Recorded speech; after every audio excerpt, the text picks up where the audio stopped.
السلام عليكم ورحمة الله وبركاته. إن الحمد لله نحمده ونستعينه ونستغفره ونعوذ بالله من شرور أنفسنا ومن سيئات أعمالنا. من يهده الله فلا مضل له ومن يضلل فلا هادي له. وأشهد أن لا إله إلا الله وأن محمدا عبده ورسوله أما بعد. கண்ணியத்திற்குரிய சகோதரர்களே, அல்லாஹுடைய கிருபையினால் அல்லாஹுக்கு செய்ய வேண்டிய மிக முக்கிய கடமைகளில் ஒன்றாகிய சுபுஹுடைய தொழுகையை ஜமாஅத்தோடு நிறைவேற்றக்கூடிய பாக்கியத்தை பெற்றவர்களாக அல்லாஹுடைய மார்க்கத்தை அறிந்து கொள்ள வேண்டும் என்ற நோக்கத்திலே இந்த நேரத்தில் நாம் எல்லாம் தற்பொழுது இங்கே அமர்ந்திருக்கின்றோம். இந்த நல்ல சந்தர்ப்பத்திலே அல்லாஹ் ரப்பல் ஆலமீன் மனித சமுதாயத்துக்கு ஏராளமான அருட்கொடைகளை அல்லாஹ் ரப்பல் ஆலமீன் வழங்கியிருக்கின்றான். அப்படி அல்லாஹ் ரப்பல் ஆலமீன் வழங்கிய அருட்கொடைகளில் ஒன்றுதான் ஒவ்வொரு மனிதனுக்கும் கொடுத்த பிள்ளை செல்வங்கள். குழந்தைகள் என்பது அல்லாஹ் ரப்பல் ஆலமீன் அவர்களுக்கு வழங்கிய மிகப்பெரிய அருட்கொடை. இந்த அருட்கொடை குறித்து நாளை மறுமையில் விசாரணையும் இருக்கிறது என்று இஸ்லாம் நமக்கு சொல்லி காட்டுகிறது. அன்புக்குரியவர்களே, இந்த பிள்ளை பாக்கியம் கிடைக்காதவர்கள் எத்தனையோ தம்பதிகள் இருக்கிறார்கள். இந்த பிள்ளைகளுக்காக தமக்கும் பிள்ளை பாக்கியம் வேண்டும் என்பதற்காக எத்தனையோ மருத்துவமனைகளில் தங்களுடைய ஒட்டுமொத்த பொருளாதாரத்தையும் இழந்து அந்த பிள்ளைக்காக காத்திருக்கக்கூடிய தம்பதிகள் ஏராளம். ஆனால் அதே சமயத்தில் அல்லாஹ் ரப்பல் ஆலமீன் தான் நாடியவர்களுக்கு என்ன செஞ்சிருவான், இந்த பிள்ளை பாக்கியத்தெல்லாம் கொடுத்துருவான். திருமறை குர்ஆன்ல கூட சொல்லும் பொழுது அவன் நாடியவர்களுக்கு ஆண் மக்களை வழங்குறான், அவன் நாடியவர்களுக்கு பெண் மக்களை வழங்குறான், அவன் நாடியவர்களுக்கு ஆணையும் பெண்ணையும் சேர்த்து வழங்குகிறான், அவன் நாடியவர்களுக்கு எதுவுமே இல்லாம கூட ஆக்கிடுறான் என்பதை அல்லாஹ் என்ன செய்யறான், குர்ஆன்ல சொல்லி காட்டுறான். அப்ப இந்த பிள்ளை பாக்கியம் என்பது மிகப்பெரிய ஒரு பாக்கியம்.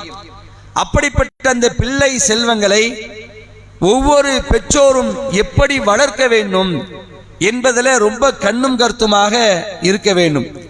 அன்புக்குரியவர்களே, இன்றைய காலகட்டம் என்பது நம்முடைய பிள்ளைகளை ரொம்ப கவனமாக ரொம்ப கண்ணும் கருத்துமாக வளர்க்கக்கூடிய ஒரு முக்கியமான ஒரு காலகட்டத்தில் இருக்கிறோம்.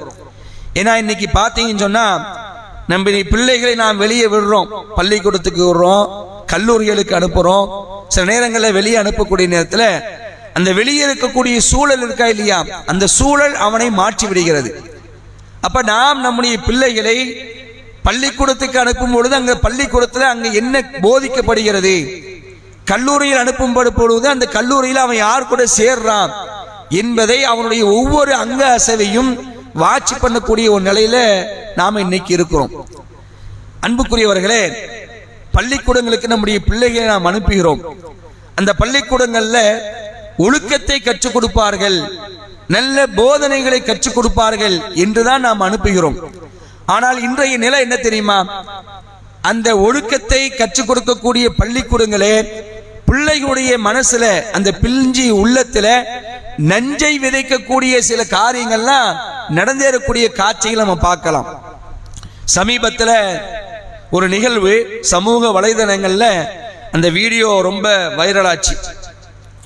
செப்டம்பர் 5 ஆசிரியர் தினம் என்று ஒரு இதை கொண்டாடுவாங்க. அது மெயினா பள்ளிக்கூடங்கள்ல என்ன செய்வாங்க, கொண்டாடுவாங்க.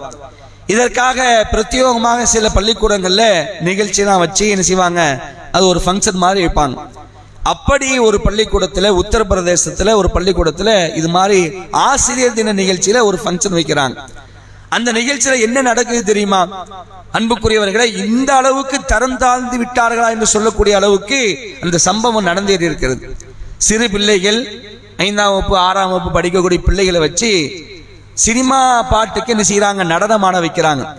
அது எப்படி தெரியுமா, அந்த நடனம் இருக்கிறது, சினிமால வரக்கூடிய ஆபாசமான ஒரு பாட்டு எப்படி இருக்குமோ, அந்த நடிகைகளுடைய உடைகள் எப்படி ஆபாசமா இருக்குமோ, அதே போன்று அந்த பிள்ளைகளுக்கு ஆடை அணிவித்து அந்த பாடலுக்கு நடனமாடக்கூடிய ஒரு மோசமான ஒரு நிகழ்வு நடந்து கொண்டிருக்கிறது.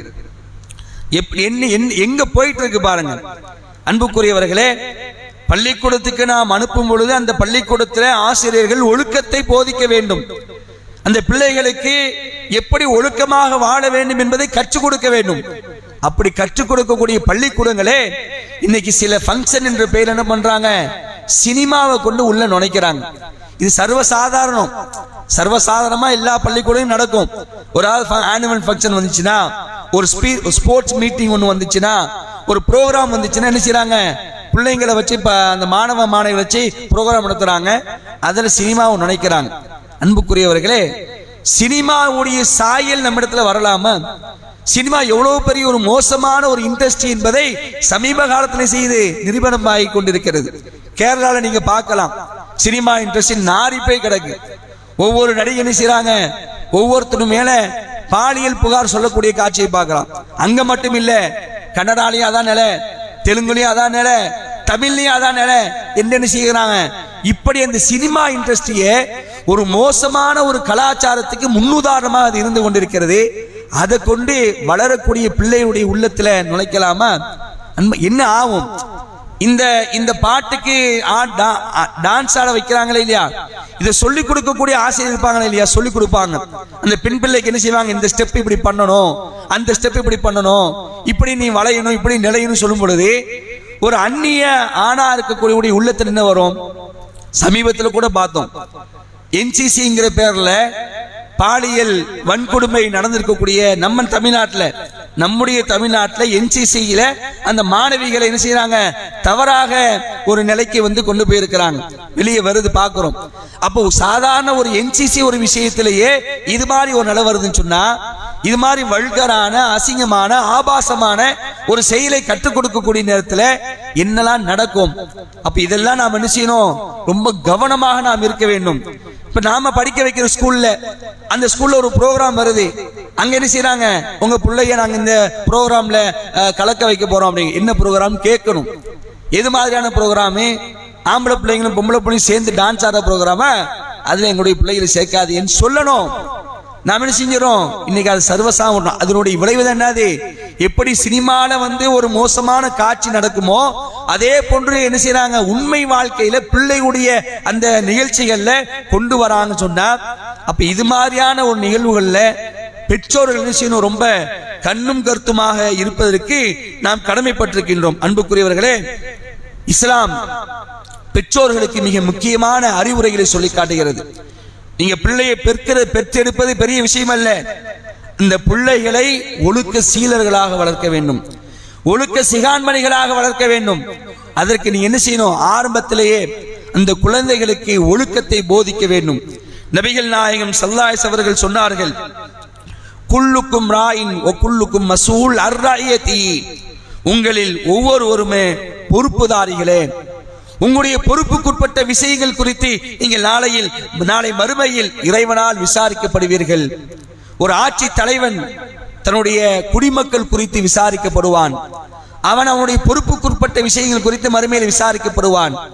ஒரு ஆண் தன்னுடைய குடும்பத்துக்கு பொறுப்புதாரி, அது சம்பந்தமாக நாளை மறுமையில் அவன் விசாரிக்கப்படுவான் சொல்லிட்டு ரசூலுல்லாஹ் சொல்றாங்க, ஒரு பெண் தன்னுடைய கணவனுடைய குடும்பத்துக்கும் அவனுடைய குழந்தைகளுக்கும் பொறுப்புதாரி, அந்த குழந்தைகள் குறித்து நாளை மறுமையில் விசாரிக்கப்படுவாள் என்று நபிகள் நாயகம் ஸல்லல்லாஹு அலைஹி வஸல்லம் தெளிவான ஒரு அறிவுரை இங்கு சொல்லி காட்டுறாங்க. அன்புக்குரிய சகோதர சகோதரிகளே, இதை பார்த்து கொண்டிருக்கக்கூடிய ஒவ்வொரு சகோதர சகோதரிகளும் நாம் பெற்றெடுத்த நம்முடைய பிள்ளைகளை எப்படி வளர்க்க வேண்டும் என்பதில் ரொம்ப கண்ணும் கருத்துமாக இருக்கக்கூடிய ஒரு காலகட்டத்தில் இருக்கிறோம். அந்த அடிப்படையில பள்ளிக்கூடத்தில் நடக்கக்கூடிய நிகழ்ச்சிகள் இது போன்ற மோசமான நிகழ்ச்சிகள் இருந்து சொன்னா அதுல உங்களுடைய பிள்ளைகள் என்ன செஞ்சிடாதீங்க, சேர விட்டுறாதீங்க. இது என்ன செய்யும், மோசமான ஒரு கலாச்சாரத்துக்கு தான் என்ன செய்யும், வழிவகுக்கும் என்பதை இந்த நேரத்தை நாம் புரிந்து கொண்டு, அதே மாதிரி பள்ளிக்கூடங்களும் பிள்ளைகளுடைய அந்த விஷயத்துல சினிமாவை நீங்கள் நுழைத்து விடாதீர்கள். அது ஒரு மோசமான ஒரு விளைவைத்தான் ஏற்படுத்தும் என்பதை விளங்கக்கூடிய ஒரு நிலையில் நாம் இருக்க வேண்டும் என்பதை இந்த நேரத்தில் சொல்லிக்கொண்டு இந்த உரையை முடித்துக் கொள்கின்றேன். வாஹிர் தாவான் அல்ஹம்துலில்லாஹி ரப்பில் ஆலமீன். வஸ்ஸலாமு அலைக்கும் வரஹ்மத்துல்லாஹி.